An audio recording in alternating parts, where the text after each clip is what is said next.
अकबर बीरबल की कहानी। आदमी एक, खूबियाँ तीन।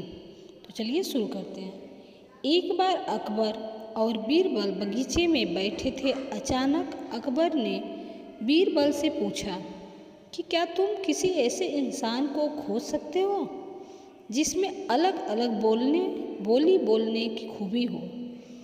बीरबल ने कहा, क्यों नहीं, मैं एक आदमी को जानता हूँ जो तोते की बोली बोलता है, शेर की बोली बोलता है और गधे की बोली बोलता है। अकबर इस बात को सुनकर हैरान रह गया।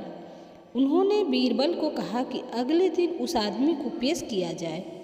बीरबल उस आदमी को अगले दिन सुबह दरबार में ले गए और उसे एक छोटी बोतल शराब पिला दी। अब हल्के नशे की हालत में शराबी अकबर बादशाह के सामने खड़ा था।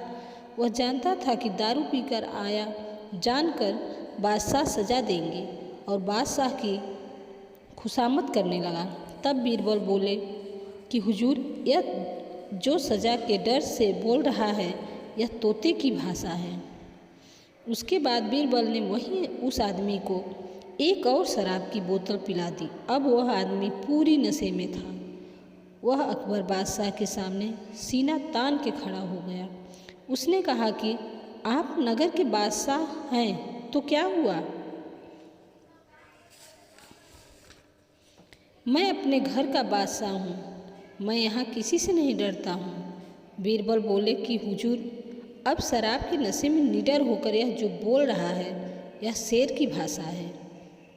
अब फिर से बीरबल ने उस आदमी का मुंह पकड़कर एक और बोतल उसके गले से उतार दी। इस बार वो उस आदमी लड़खड़ाते गिरते पड़ते हुए जमीन पर लेट गया और हाथ पांव हवा में भगाते हुए मुंह में उलट जुलूल आवाज़ें निकालने लगा। अब बीरबल बोले कि हुजूर, अब यह जो बोल रहा है यह गधे की भाषा है।